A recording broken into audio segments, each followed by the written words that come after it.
Elizabeth! It's been 5 seconds! What's up, guys? That guy with a pencil here from Fat Newman to have it on me and keep it on me at all times. Another fun fact, here we are to do a breakdown and review of chapter 229 of Fortnights of the which is known as, I gotta scroll a little bit because I forget what it is because it's on the first page, the Love Letter, chapter 229. And I will admit, especially as someone who's been, how do I put this nicely? A little bit, just a little itty bitty tiny bit mean, I'd say, to the current state of Fortnights. Heavens forbid I made a current state of Fortnights my thoughts video. Oh, honestly, but it'd be 50 minutes of slander. But is it really slander if it's true? But 50 minutes of slander. But this chapter, it bumped itself up, you know, a little, some light. And it's mainly because finally, mostly, now I remember how to write the sins. Like, genuinely, if the sins in this chapter had the same term emotion the entire time, I literally would not have played it all. If Cath was just strong enough, and the four evils are just strong enough to be like actual tangible threats to the sins, and it was this intense the entire time, it'd be delicious. But, of course, let's not waste too much more time. Let's hop right into chapter 229, the Love Letter. One thing I will immediately give praise to about this chapter is how it caught me off guard by doing this whole thing. By opening up on, like, this page, like, opening up in media res and not just doing a traditional cover page. Now, admittedly, haven't reread all of Fortnights in a while, haven't reread all of Seven Deadly Sins in a while. So I'm not sure if this has happened before, but this does feel like the first time that we have started, like, in media res. Usually, well, no, I think, like, we've had like, a page. There are 3 whole separate pages before the cover, which genuinely threw me off. I did a live reaction, which you can check out over on Patreon for those 1 month. You can remember for those 3 months. But on the live reaction, I was like, am I tweaking? did I miss? Did I genuinely miss? Or is this like the wrong version of the chapter? Am I stupid? Like, where's the cover? But, that aside, hopping into the contents of the chapter itself, finally, the sins are actually jumping Cath. Revolutionary. Almost like this is what they should have been doing from the beginning. Like, I'll admit, I do yap and complain a lot. But I'll say it. I've said it before and I'll say it again. I am only comparing and holding Nagama to himself. He wrote 7 Deadly Sins, yo. He did this. He set my standards too high. But speaking of standards being too high, I do love this panel in particular. Specifically seeing Cath, even if he is taking a whole bunch of damage, like, until proven otherwise, this is base Diane, y'all. Base Diane ground gladius is enough to pierce Cath. Base Diane literally one-shots the Demon King and the Supreme Deity at the same time. I hate to do it to you. But the scaling is scaling. I'm for it. It'd be like that when it'd be like that. But that aside, Diane throwing up the hammer to pin down Cath down the ground gladius while seemingly going in for another overhead swing, leaping in midair. King is like heavily reliant on Increase, which I will admit I'm kind of not the biggest fan of, mainly because Increase looks kind of pathetic. Like, don't get me wrong, when the super final Giga form of Increase was shown off all the way back when we first got Full Wings King, that's like 8 years ago now. But back when we initially got Full Wings King, I actually loved Increase. It was one of my favorite of the Ultimate Transformations. I still find the bear a little bit creepy, but that aside, I feel like of all the forms you could be using against Cath, Increase is like the most tickle monster. Like, I get it. King's not allowed to do anything but sell the bag, have big muscle mommy wife, and fumble. But that aside, dog, like, you mean to tell me Sunflower to Vapor, and he will use Sunflower later on, don't get me wrong. But, like, Sunflower to blow Cath's limbs off and force his regeneration more? Okay, maybe you don't want to catch the other sins up in that. That's fine. First form, you know, the gargantuan singular spear to maybe blow massive holes and chunks in Cath? No? Okay. Well, what about the big old creepy multi-armed teddy bear? It probably, at this point, is around the same size or at least comparable to Cath. You could have it hold Cath down and then let the other sins wail on him. But no. We're going to keep poking with Increase. Do you even remember you have Petrification? Does Nagama remember you have Petrification? Like variety of different ways he could be handling this, but at least he's doing something, right? He's not standing around and talking about how Diane technically does have a limited lifespan, and technically maybe he does too. I don't know. It's weird. We don't like for Diane, King, and Meliodas to all be timeless, and obviously Gother because he's a puppet. Gother makes sense. Meliodas makes sense just because of like Demon King biology. Diane, as far as we know, Diane is just a regular giant. And I'm pretty sure giants do live a long time. I don't think they have like a set lifespan on the time I don't, because like, I remember like 1,000 years for the demons. But like, I don't know. I feel like the age thing could work. But regardless, King actually doing something fantastic. And I do like how at least one arm is dealing with literally everybody, or at least attempting to the best of his ability. Poor Gother does not, unless I'm mistaken. Unless I'm mistaken, I don't think Gother is doing literally anything here, because it's Gother, man. Base KSM Beltreat victim. What's he gonna do here? But regardless, it's cool to see we have King or Cath blocking the increased spears, seemingly with the upper right hand. We have Cath seemingly attempting to block to whatever Diane's next attack is going to be with this hand. We have a hand down here. I'm not sure what this is meant to be interacting with. It looks like Meliodas just like flat out blew through Cath. Oh wait, actually I think that's meant to be Gother. Is that meant to be Gother? I think that's meant to be Gother. How'd you get up there? That made me go there, because that actually does look like Meliodas. And then Bond running up the arm that was swiping at him. Very, very cool. Glad that Bond, even in his old man form, can fight thanks to Elizabeth. So overall, it's cool to see the Sins get active like this and gank Cath. Should they have done this from the start? Absolutely. But I said it before in last review, and I'll say it again. I'm not going to blame the current review on the issues from the previous review, or from the current chapter on the issues from the previous chapter. In fact, I'm only going to glaze this chapter for actually writing the Sins in character. And speaking of characters being in character, it is nice to see everyone from Anne to Nasians to Gila to Hauser to KAEN. Guinevere looks worried because presumably she knows how this is going to end, especially considering she was there to witness firsthand this instead of being told by Lancelot like a lot of the previous information she had. She knows this is going to somehow go badly in spite of everything looking good. We have Donnie holding up Elva. My boy.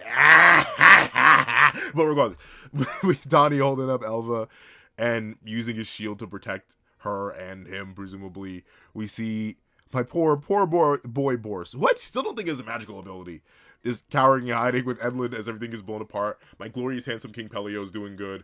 No sighting of the four evils in this chapter at all. I found that kind of interesting. I don't know. I mean, to be fair, they are completely drained of chaos stuff, but you'd think they'd have some reactions to seeing Cath fight all out like this. But I guess it's fine. We know they're still here. We have Ballin just mocking, oh, he's just so cool. He's just so cool. All right, a friend of mine finally caught up on Four Knights, and they're like, "You always glaze this Ballin guy. All he does is stand around and mog." Exactly. He's also just a really nice and funny guy. But exactly. His jawline is sharp. His shoulders are boulders. And he's huge. And he likes to mog. That's why I love him. And then we have Diodorus still holding this box. I'm not sure what the box is doing. Especially with the cutaway that we do actually have to the Four Knights in their perspective after so long. I genuinely don't know what this is for.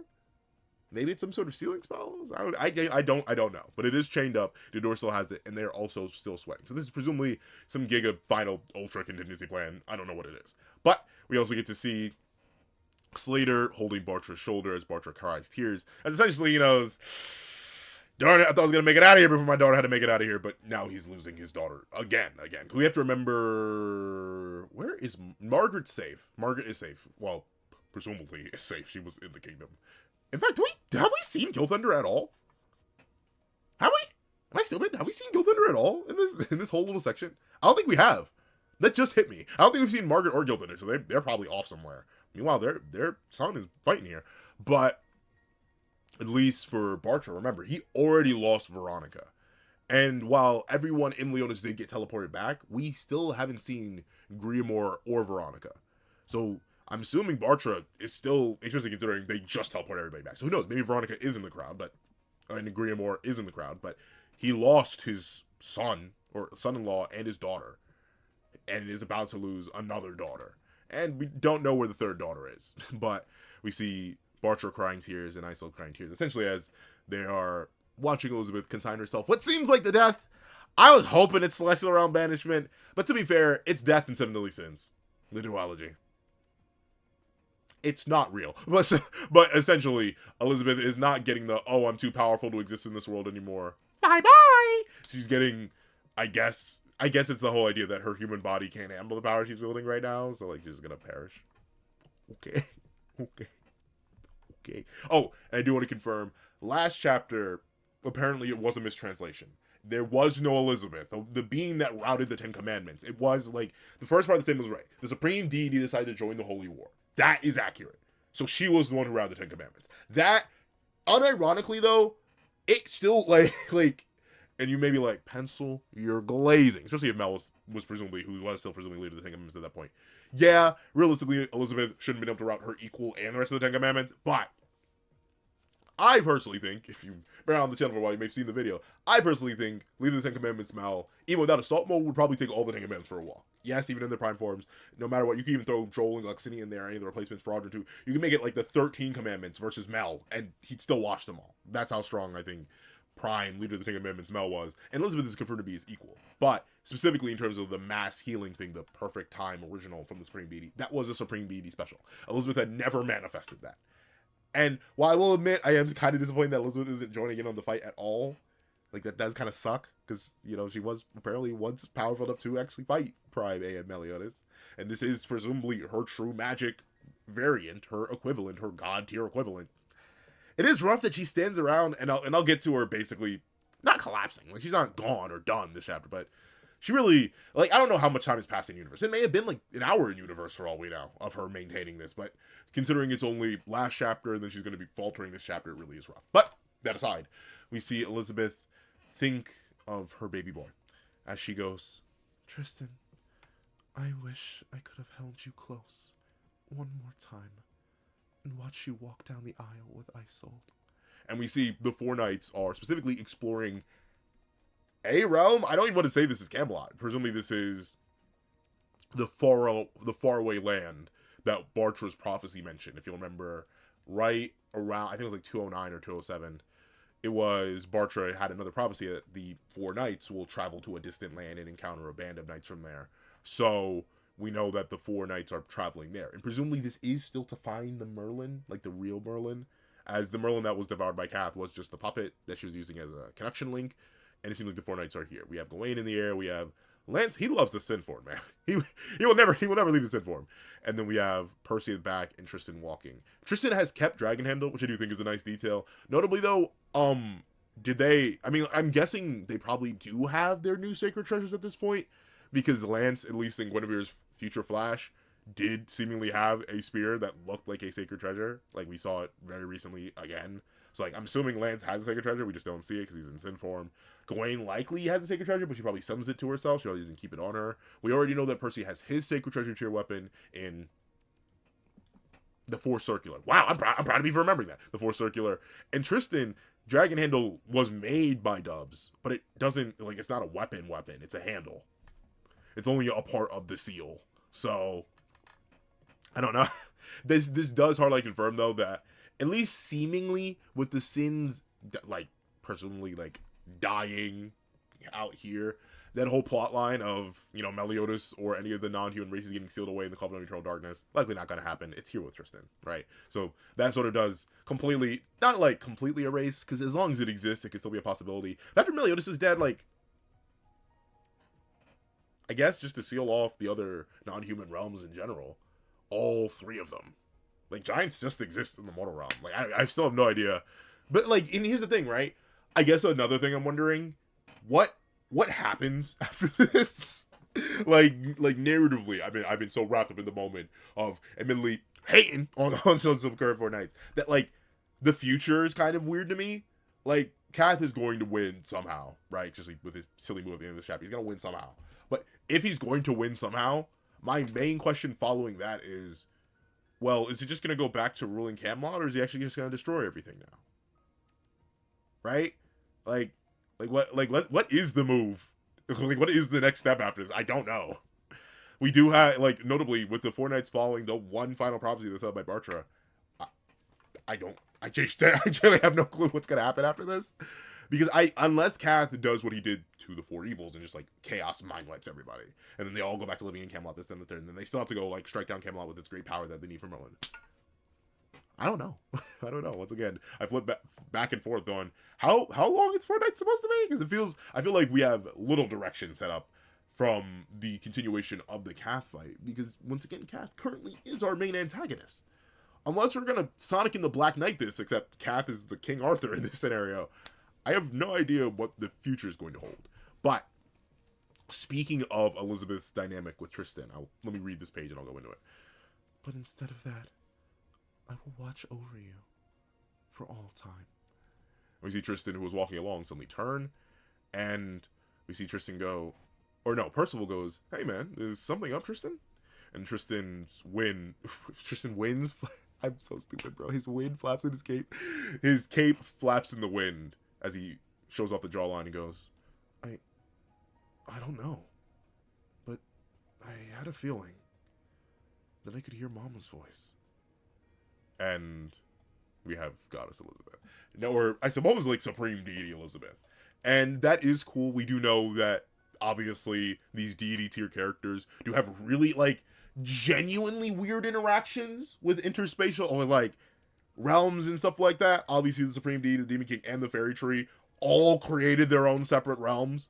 The Demon King has stars in it, multiple. We know the Celestial Realm at least has one. Fairy Realm's weird. We don't have enough context for the Fairy Realm. Supposedly it reaches very, very far, but like we don't have a real scale size. I don't think for the Fairy Realm in particular, but they all created their own realms. We know that even beings with fractions of their power were able to create their own realms, aka Tarmiel and Sario with the Domain of God. Then we even had Merlin, you know, a character who at least at the time she did defeat was much lesser than either of the two deities at the time. She opened up portals to Purgatory, and she also opened up the portal to the demon world and then left it open. But to be fair, that's like more up to her infinity rather than direct spatial manipulation. But all that to say, it does make sense that once Elizabeth is sitting on that tier of power, presumably, even if only for a short moment, that her hopes, her wishes, her thoughts, her dreams could reach her son in some weird, like, space-time mumble-jumble jargon where it's the power, like, breaking through time and space to Professor Love. Like, I'm not sure if Meliodas ends up hearing what Elizabeth's thoughts are, because she does, like, essentially thank him a lot in this chapter, but he doesn't seem to have a reaction to it. But he is in the middle of a fight for life and death. Meanwhile, Tristan, Percy, and them are just walking along. I wonder, like, why are they not moving with a bit more urgency? Like, I don't know. All of you can fly. Like, why are, that just hit me. Like, obviously, you know, it's for the dramatics of it. I'm not gonna, this isn't me docking points on the chapter, but it literally just hit me in this moment.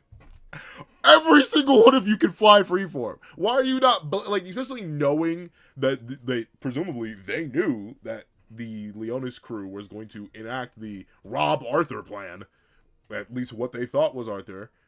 So, like, y'all could move with a little bit more urgency. Like, Tristan, go Demon Mark, fly. Percy, grab onto him and keep up. Lance, pick them all up and run if you have to. Gawain, just fly. Like, y'all could be moving with a little bit more motion. But that aside, the one thing that I will say, and this is more, once again, not a critique to the specific chapter 229, the love letter. It's a critique to the narrative of Four Knights as a whole.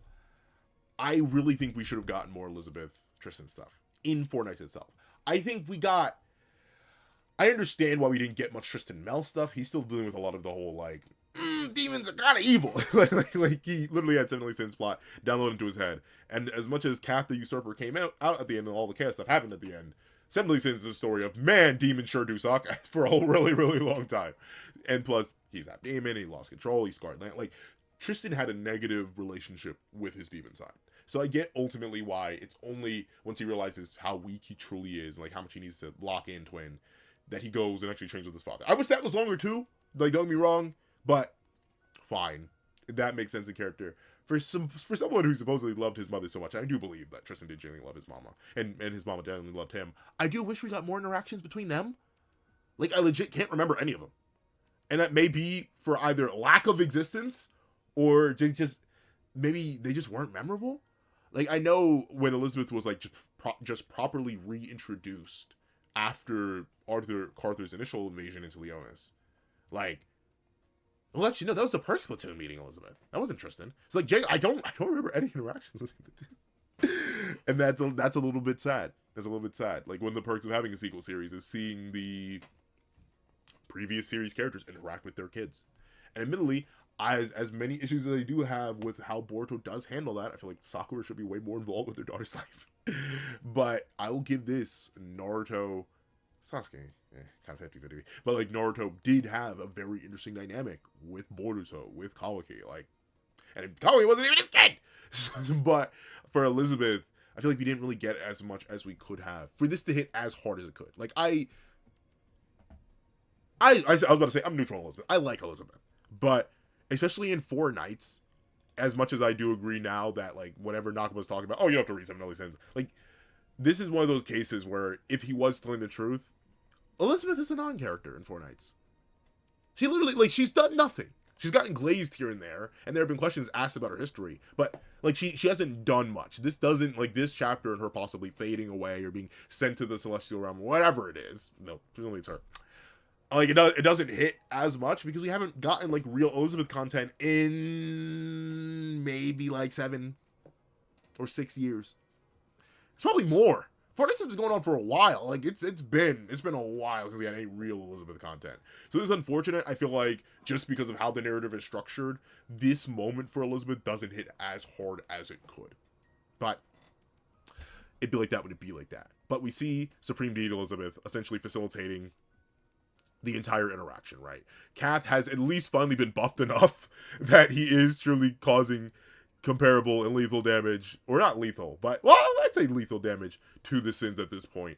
So he swings, he slashes, he does manage to get a 3-piece here, and notably, he doesn't even swing with the staff. He swings with his seemingly, that's the second arm, does that have claws? I think all the arms do have claws. Hold on, let me go back up here and check. Yeah, so he swings out with his middle left arm, and then lands a 3-piece. 3-piece no bev on, in fact, is it a 4-piece? I'm not even sure what he does here. Like, well, actually, no, I think it's both hands. I think he swings with both hands. All right. So it is actually a 2-handed strike. So he swings with both of his lower left arms. And with the top arm, that's so funny. It really is just Bond upscale season, bro. It's always Bond upscale season, bro. Because I think he uses the upper arm to attack Diane, Meliodas, and King all at the same time. Diane in the face, Mel in the face, King, because he's far, he gets hit right in the gut. But Bond gets a solo lower arm directly to the face, and it probably still did no damage to Bond anyway. He's just going like that. But we see Cath look on and be like, "Huh?" As everyone's perfectly fine, right? Like, it doesn't matter. The damage that Cath is doing is being negated before it can even be completed because of Elizabeth. I will readily admit, I do kind of wish that Elizabeth, like, I wish Perfect Time had a little more build up. I wish Elizabeth was essentially doing the same thing she was doing in the Holy War. And then Cath and the monsters were wiling out so much that, like, she was like, okay, I have to do this, right? I wish there was a little bit more build up to Perfect Time. I know we did end chapter 227 with Elizabeth appearing on the top of Leonis, but it would have been cool to see her, like, flare her magic a little bit and then be like, okay, fine, I need a pop ult now, right? Have Cath put on enough pressure on the Sins that even with her, like, already extremely powerful, kept an entire army alive in the middle of an active war to the point where they didn't even notice that they could, like, they were basically immortal already then. And then have Perfect Time be like this automatic damage doesn't even happen kind of healing. That would have been a cool build, but it's still fine. And we see Meliodas in assault mode finally starts to wile out on Cath just a little bit more, using a Hellblaze swing, an enchant Hellblaze swing, to slash through his torso, take off both of the lower arms he swung with, and then cut off the arm with the staff in it. He does serious damage to Cath in this one singular attack. And obviously at the same time, Elizabeth is recounting and reflecting on her memories and existence of Meliodas. So she goes, "Meliodas, the long, long days I spent with you were pure happiness itself to me." And it is so interesting to fuel to contrast the active chaotic battle, the active chaotic battle with Cath alongside the loving words of Elizabeth, right? Because ultimately, when you think about Meliodas and Elizabeth's dynamic, as relatively little of it as we got, I will admit, as in terms of like the original Mel and Elizabeth, and even the entirety of their story, realistically, it is a story characterized by violence, endless, twisted, disgusting, nasty, godly enforced violence, and love in the midst of that, and love in spite of that, and love arguably because of that. Mel and Elizabeth likely would have never met. I mean, like, well, maybe not never, but it's unlikely they would have met unless they met on the battlefield, which is where they did. So from its inception, their relationship has been this balance of pure love and pure violence and destruction. So the contrast actually works really, really well here. And we see Elizabeth once again, before, I don't know, it feels really inconsistent on whether or not the wings are like growing directly out of her back or like ethereal. Like here, they look like they're directly growing out of her back. This one looks like it's coming directly out of her head. But now the wings are more ethereal here, like they're fading. Meanwhile, the wings on her head are still built in. That aside, she says, even though the curse placed on us by your father and my mother put us both through so much strife, I still, like, sorry, this, once again, I'm not blaming this chapter, but this chapter just reminds me of it. I still really don't like the true magic stuff. Because, like, it's implied Mel had it the entire time. Like, thinking about it back then, why didn't Mel just pop true magic? I may be misremembering that, though. Someone remind me, someone correct me if I'm wrong. But I don't think Mel unlocked true magic in Purgatory. It's just that he was always afraid of using his power.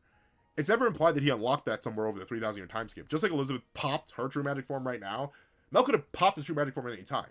Especially if Elizabeth's true magic form, even in her goddess form, was nothing but straight healing. I get why she didn't pop it. In fact, specifically against the Supreme Deity and the Demon King, Elizabeth is useless, right? The Supreme Deity has divine power of the 10 wings, which makes her immune to anything that's similar to her. Elizabeth is literally just using light. It's not even like a sunflower where it's an adjacent thing. It's just light. And at the same time, the Demon King has inversion, right? So she could, like, heal spam him, but they likely didn't know that. She would probably just attack him with regular light, so they didn't work with it. Okay, no point in popping mine. But for Mel, he could have easily popped true magic back then and just soloed both deities. With that aside, we see that, as she says, put us both through so much strife. But it's strange, isn't it?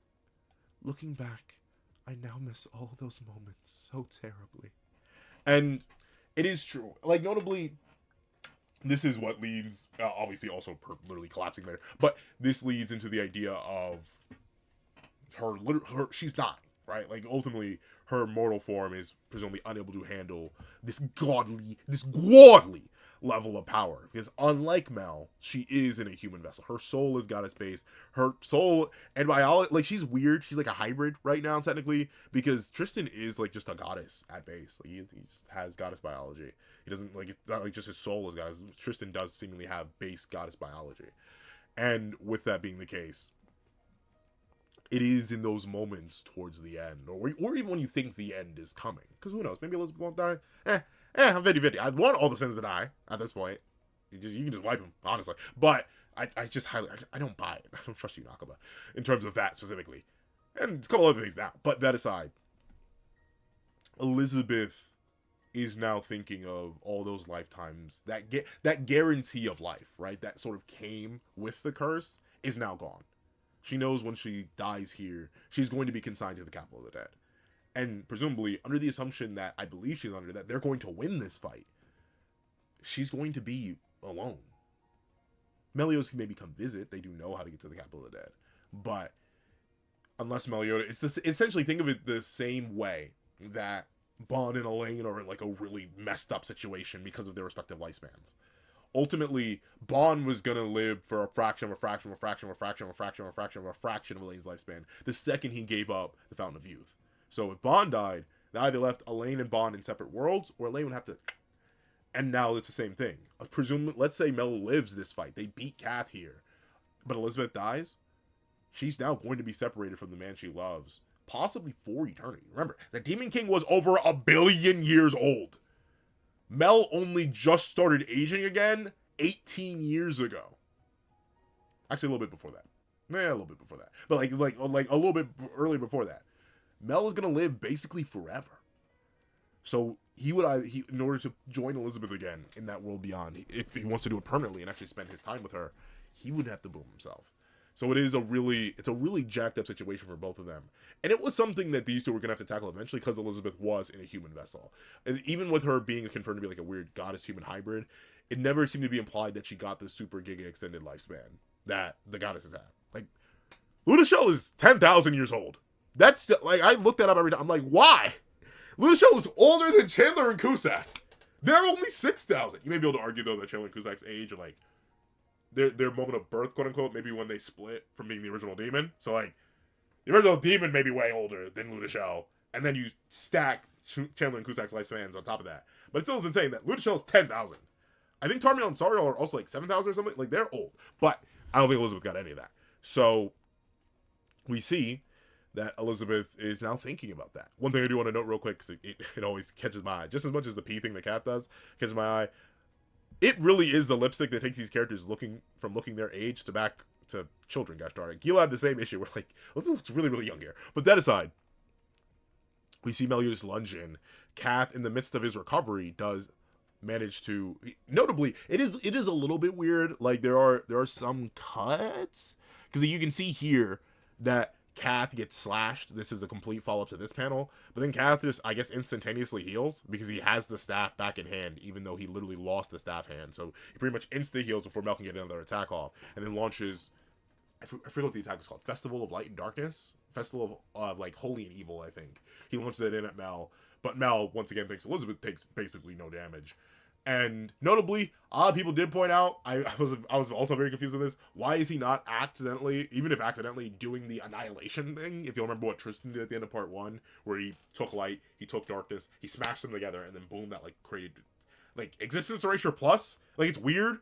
Arc already does existence erasure in this universe. It does eradicate the souls of demons. And like, just souls in general. I don't know why. But existence erasure premium, essentially, is what the Twilight magic does in this universe, essentially. But it doesn't happen. And I think it is, as people pointed out, it's because the light and dark beams are specifically hitting Mel and not each other. Because Cath's a little bit stupid, but would that be the case? Mel takes no damage. And we see Elizabeth go, I'm sure it's all thanks to the almost too earnest love you had. And even though life would have been so much easier if you had just set me aside and left. And we do see Mel tank it. Well, not tank it. He gets perfectly healed by perfect time. And he absolutely eviscerates Cath, right? In one instance, he gets off a slash. He realizes that he was too slow in order to stop him from getting this attack off. So what does he do? He absolutely, like, in an instant, just, like, does Cath horrifically, slicing through every piece of him, dicing him up a lot, even tearing his eyes out, all in an instant. Very, very good. Calm little AML upscale. But there's something I want to say with this. Oh, I do, and it is very interesting, right? Because Elizabeth is looking on their situation with rose-tinted glasses. Ultimately, unless she's talking about their original lives, Meliodas was literally, magically, divinely enforced to always find Elizabeth and fall in love, right? That is the thing. He never could have avoided her. It happened literally because of divine magic. But I do think either that is Elizabeth, like, just looking back wistfully, or it could be the case where she is thinking all the way back to that original life. I think this is the 107th Elizabeth, but she's probably thinking back to Elizabeth Prime, where if they didn't fall in love, if they didn't interact with each other, if they didn't, even if after they interacted and maybe felt something, if they had just gone their separate ways, maybe none of this would have happened. Life would have been so much easier as princess of the goddess clan and prince of the demon clan. But ultimately, that love was strong. Too strong, possibly, but not really. And we see Elizabeth go, but you never averted your eyes from me in our destiny. Destiny, magic, close enough. But regardless, you took me by the hand and kept walking along with me. And most of all, you gave me so many gifts I could have never obtained by myself. And that is very, very sweet, right? Like, notably, I think love is a beautiful, beautiful thing. And I think, I'll say this, I don't think love is just, well, I don't think love between two strangers is like this. I don't think anyone, like, deserves a romantic partner, because I don't think that's how that works. I don't think you deserve another human being. I think it's a little bit weird. I feel like everyone has the right to their own autonomy, but I do think love is a beautiful thing. And I do think, as much as I do 100% believe and push the idea of, like, you need to have a strong individual sense of self, you need to be your own person, you need to be able to think for yourself, be for yourself, of yourself, you need to be able to take care of yourself on your own, this, then, the third, raw, individual power, for the moon. I do also think it is a beautiful and an amazing thing, and an actual factual, that as humans, you can't do everything by yourself. It's just not how we are literally biologically programmed. Even if it's friend or love or something along those sorts, you do need somebody else in order to get those extra things in life. And Elizabeth understands and respects that. Shout out to Gother, not doing nothing just yet. But we see that in spite of Cath literally being annihilated in this instant, slashed up, I guess his healing speed is actually rising. And it's funny to see the veins of the spit populate along his tongue. But Cath opens what seem to be multiple chaos rifts, and all the Sins look up in confusion. I could get on their case for not attacking here, like stopping and looking, but to be fair, if Cath looked like this a second ago and now he's perfectly healed in an instant and suddenly all these portals open, I do get their immediate concern here. And we see the portals reach down with a variety of hands just to crush the Sins, right? Like, ultimately, fine, if you're going to keep doing this to me, I'm just going to while out and crush you. And this is the kind of pressure I'm glad that Cath was putting on, but of course, it doesn't really matter, as King finally does something! Oh! Oh! Oh! Even if it is just destroying some hands, he finally does something! And he booms the entire array of hands that tried to contain all the Sins.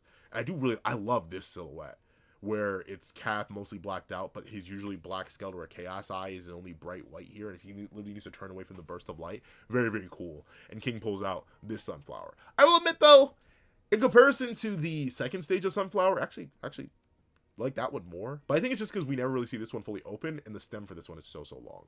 It's a fully grown Sunflower. Meanwhile, my favorite version of Sunflower is like the really gargantuan one. Like, you'll remember specifically in the Melascula fight against the undead soldiers she summoned. It was that Sunflower that was gargantuan, wide open, had all the vines that like pulled people in and threw them up into the blasts that were like multi-ray blasts. But this one, it is just a big old beam. But I'm happy he finally switched forms and went to big old beam. And seemingly enough, the beam didn't just destroy the hands, it also seared Cath. But Cath has a bunch of he has like the dumbest level of survivability ever, so it doesn't really matter. But the burns actually do last a little bit, and suddenly he realizes, I can move this, and he finally go there. Finally, he is now 3 for 3. Technically 4 for 4. Technically 4 for 4. But he's 3 for 3 or 4 for 4 on sneaking deities. Finally.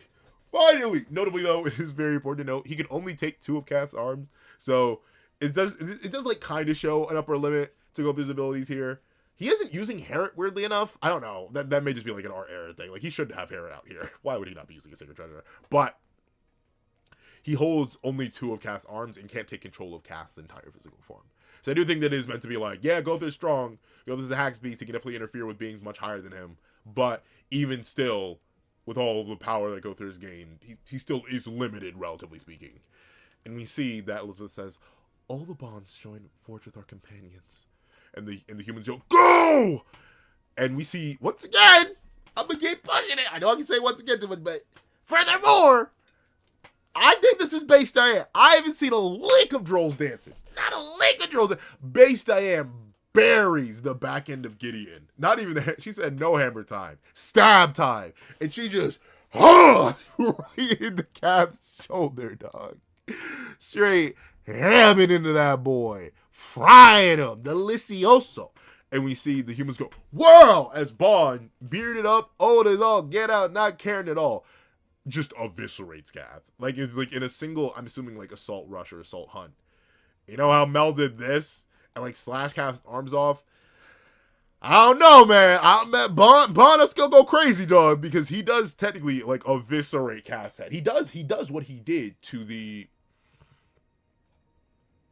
My brain lagged so hard there. He does what he did to the 4 evils, essentially, where he pulverized it. It is only Cath's head, admittedly, and you can argue Mel here technically did more damage, because like he slashed all through all these different pieces individually, and then also down through here. But at least in terms of speed, yeah, we really are pushing. Bond may just low-key be the strongest, and even as an old man narrative, because he does absolutely eviscerate Cath's entire dome, knocking him down.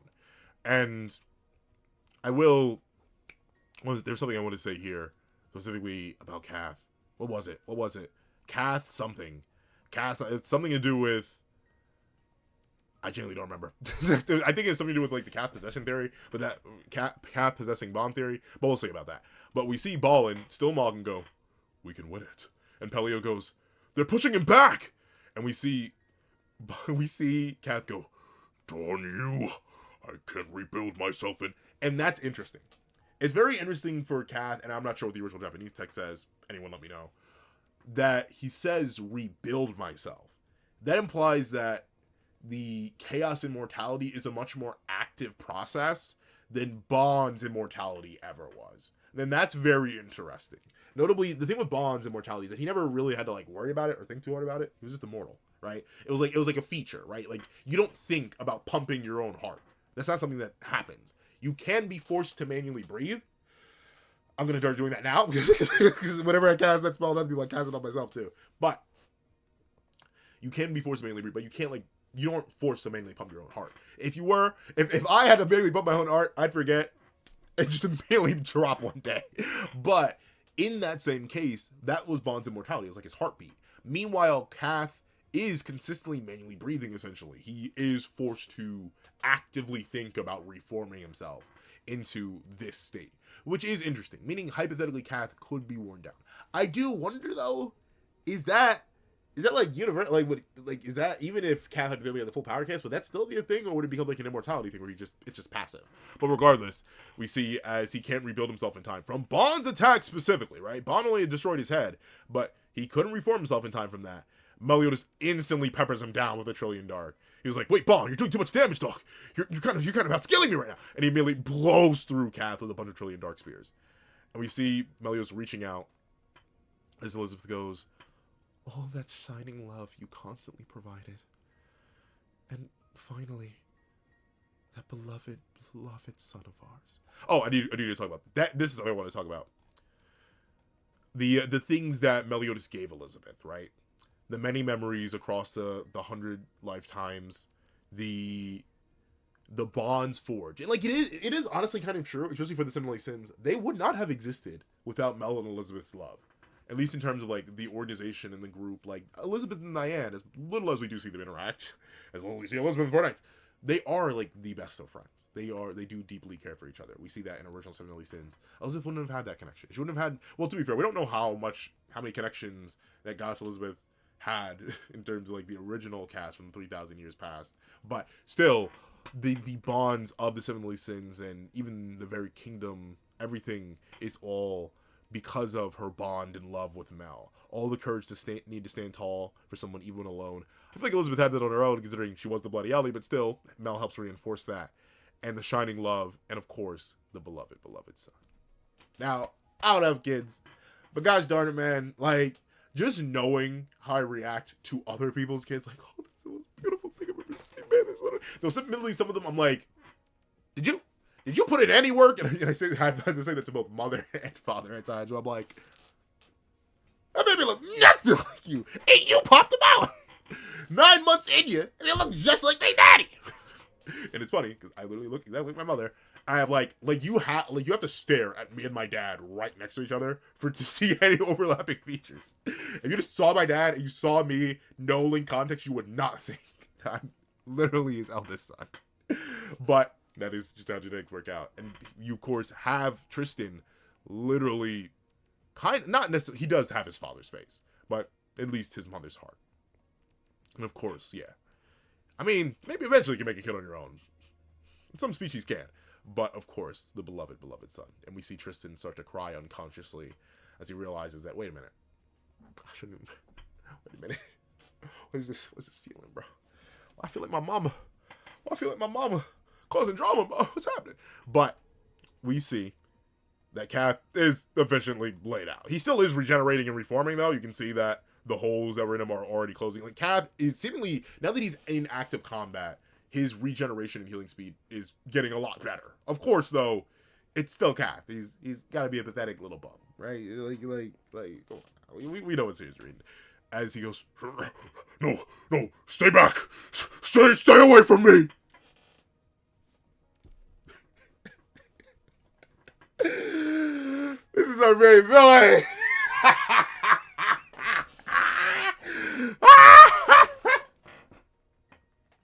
I did a full-on Joker laugh. Audio warning. If you're just listening to this, turn the volume down just a little bit. I'm about to do that.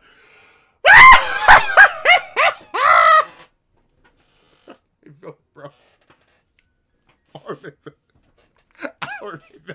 No, stay back. Stay away from me. Not even the titular characters, mind you. Not even the titular characters. And they are walking that man down. And of course, he is scrambling away his big self. But we see, Elizabeth says, I feel lonely having to depart like this, but I do not have any sadness. inside of my heart, after all, you are always next to me. Once again, it is truly the lipstick. Like, she looks a lot older. I think it is just how Mappa draws the character sometimes, though. But we see that Elizabeth is fading, right? She has to depart. Depart, like, it is weird. Like, you, once again, if you remember Seven Deadly Sins, Mel had to leave. But it's so, it is very, it's weird on multiple levels, right?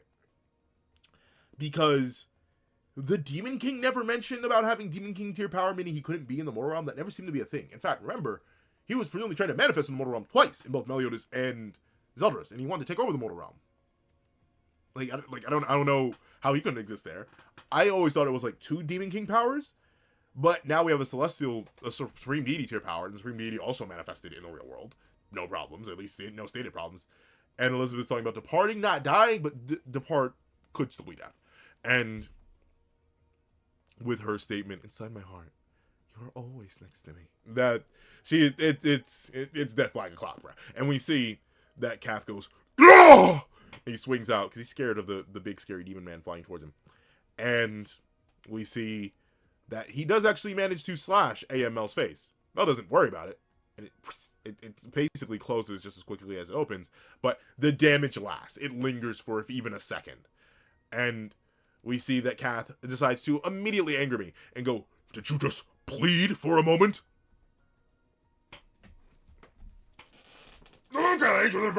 But that must mean, and we see Elizabeth already begin to fade. And this is where I'll admit, I'm a little disappointed. I'm a little like I do, but here's the thing, right? Elizabeth fading either because like her human body can't handle it. Like, is that an established thing? Like, no, that isn't. It's weird. It's weird because it's an established thing for real goddesses possessing humans. This is just hybrid goddess Elizabeth, though, right? Like it was established that both Tarmiel and Sariel could not really use their full power while they were in human vessels, right? Like that is something that was set up all the way back in Seven Deadly Sins. With side characters, mind you, not necessarily main characters. But I don't think Elizabeth ever had this issue, but it was technically set up. The human body just can't handle godly powers, right? And to be fair, it's also set up with Escanor. Escanor was just like Elizabeth was born with this goddess soul inside of her in this incarnation. Escanor was inborn with sunshine, but it was also still killing him because it was a godly tier power in a human vessel. So it has been set up that like human form simply can't maintain that level of strength as powerful as he can be. It is weird though because you have Bon. Like Bon, like you mean to tell me that Bon would die from sunshine? I don't think so. But Bon is also like a super adaptive, crazy evolved human who was immortal for like over 1,000 years. So like his adaptations may allow him to survive it now, but initially Bon wouldn't have. So Elizabeth is fading. She only lasted about a small 2 chapters, which is still not too bad. And once again, we don't know how long it's really been in universe. It may have been like 10, 15, 20, maybe an hour as far as we know. We don't know. But we see she goes, Meliodas. Once again, where's the lipstick? But we see her declare, I will love you for all time, as Meliodas splits Cath's head off. And we see that Meliodas says, Cath, I will never let you have your way with Britannia. Clock's ticking, Mal. I don't know, big dog. But we see that Cath essentially kind of agrees as he goes, oh, the chaos howls within me. I hate it. Become the strongest of shields to protect me. It's funny how he has to like tell it. I still, as much as I've ragged on Cath and I keep saying, that guy's a main villain. I will say this, I still do really like the design, and I still do like how everything Cath does further push the theory that he's like a tripart being. Like he is, and like even this final page, right? It's silly as it is. Like, he really is Arthur, Cath, and Chaos. He speaks to the chaos housed within him as if it's not something under his control. Like, for example, when I'm when I'm lifting weights, I'm not like, all the gains housed within me, allow me to lift this bar. That's not something that happens. I don't do that because I'm not speaking to another part of it. It's me, so I just command it. I will it mentally, and then my body listens. But for Cath, he doesn't have full control over chaos. It is still a separate piece of him. It is, as he described it, a will without will. But we do know explicitly one of the rare things that chaos actually does have is a will and thought. So it is still like, even this piece of it is still listening to his commands. And I do like that. I do like to see that. But we see That isn't just all the chaos house within him, but it's also all the chaos beasts that were lingering around. They all begin to ooze back over to Cath, and of course they all stop attacking for a second because we gotta let the transformation happen. And I'll let it slide. As we see the Sins go, what's that? And we see that Cath goes, time for an endurance contest, 7 deadly sins. Will you destroy my perfect guard first, or will your perfect time run out instead? And we see Cath, and even little baby Cath. It's very weird. I'll readily admit, and correct me if I'm wrong on this again, because I haven't read all 7 deadly sins in a while. I always thought, in my heart of hearts, the back of my dome, in my head, I always thought that Cath had, I thought this Cath was his sealed form. I always thought the original Cath was, the Cath we see, right? The one that initially battled chaos and then was sealed away by the goddess clan. I always thought, Cath Palug, that big old multi-limbed monster cat, was what Cath was. And then this little tiny form was just that, a sealed form. But seemingly enough, when he manifests all the chaos inside of him to act as a shield, presumably this is the shield surrounding him, this is the Cath, the truest Cath inside the shield. That's, as he says, this is the guard. This is the real Cath. It's I don't know. That's very interesting. Very, very strange. But that is the end. Now, man, can't take this perfect card seriously, bro. Look at my main villain, bro. Look at my main villain. But to point out, once again, Cath's nature as a tripart being, you can see the chaos implication just from how wonky and unstable this is in the light and dark. But note how even the perfect guard, Cath himself does not have the Arthur Cowlick, this little tiny individual Cath inside. But even this chaos guard, it does have the Arthur Cowlick. It is still Arthur's power at its core, and that's still being clearly shown to us. So I do like that. Still not the biggest fan of Cath as an antagonist. I still think we could have made Arthur work. But all that aside, I'm going to put my biases aside for what I would have wanted out of the narrative and just accept the narrative as it is and then judge it from there. So I do like this as silly as it is. So I will say, a W chapter. This is the type of timing this thing should have been on from outstart. This is that Melascula tier timing. This is that Demon King tier timing. This is that arguably, Supreme Deity they're a little bit silly against, but that's also, I blame that more to animation budget than actual same character, right? But this is the type of timing they should have been on, the type of damage they should have been doing, the kind of emotion they should have had from round start against Cath. The second they found out it was Cath, they should have all been yanking this man to the moon and back, so I'm really happy with that. And also, like I said, as much as I am disappointed by Elizabeth's lack of involvement in the narrative of Four Knights as a whole, this is a good moment for her. Is it a shame that she only lasts this long and is already starting to fade? Yeah, absolutely. But like I mentioned, it has been long set up in some of these sense that human forms cannot handle the power of the gods. She's essentially been holding this back. She's using it to save everyone now, but it does need to come with a cost. I think that cost will be permanent. Not right here, partner. Not right here. But still, I'm glad it is having cost in this moment. That is consistent with what's been set up so far. The way the Sins are fighting is consistent with how they've been set up so far. Elizabeth's thoughts and reflections over her friends, Meliodas, and her love for him in particular is fantastic. And even Tristan being here and feeling this, crying tears for no reason as far as you can tell, but hearing his mother's voice. Good stuff. Legitimately, outside of a minor nitpick here or there, this is a solid 8 chapter. The only thing that doesn't make it a 10 is it's those minor things. It's not perfect, but it's not perfect for the reasons that kind of it is a little bit of sense of going on there, because I am still blaming the current structure on the previous narrative, but I feel I do still kind of want to / have to. I wouldn't say this is a perfect chapter. There are other chapters of Four Knights that I like more, and then thus those would be perfect chapters. Those would be the 9s or the 10s. This isn't that, but it is still very, very good, especially in comparison to what we've been getting for the past little bit. So overall, it is a W chapter. If you made it all the way to the end of the video, please leave time shall fall. Leave time shall... I feel like I've done that for each of the witch. Time... No, we'll stick with it. We'll stick with it, because this is for Four Knights. Leave time shall fall in the comment section down below. I want to thank you so much for watching. Please leave a like, share, comment, and subscribe. Make sure that lethal notification bell so you don't miss out on any news that come to the channel. Also, you're going to have a Patreon below. You support me for as low as $1 no month. Things like exclusive videos, early content, and more. You also now become a member of the channel for as low as $3 a month to get the same perks and more. Some of those perks include the 26-minute live reaction to this very chapter, ad-free reactions to all my videos, early ad-free access to all my videos, early ad-free access to my videos for not just the main channel, but for the second channel. That actual link in the description down below, where I drop 45-minute, 2-hour long reaction videos every Saturday at 1 p.m. EST. You'll get early access to all of them over here as a Patreon member. Also, it is going to be linked in the upper right-hand card. On top of that, I do have a Twitch down below. I stream every Friday at 8 p.m. EST. I'm going to try to get back on that like consistently. God darn it, I'd be struggling. But that aside, I do also have my Ko-Fi down below. If you want to drop 5 views for a short video, 20 views for a long video, or any views at all, any support is always greatly appreciated. And I want to thank you so much for watching once again, and I hope you guys have a wonderful day. This is That Guy with the Pencil, writing off.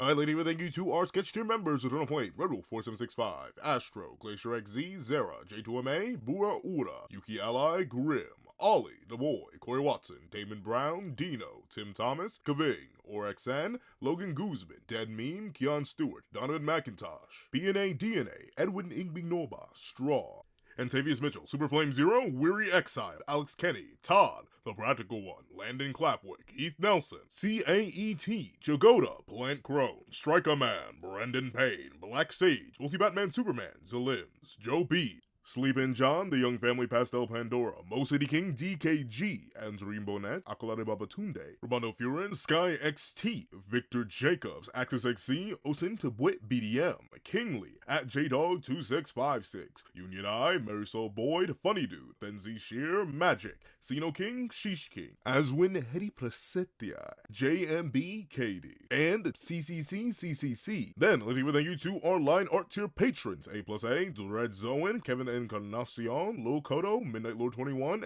and Sean. Then, I'd like to give a thank you to our Ink tier member, Shrimpo the 4th Shrimp 06. Then, I'd like to give a thank you to our digital art tier members, J Warrior and AZ Void. And I'd like to give a final thank you to our colored art tier patrons, Walking Minos, and Ernesto 430.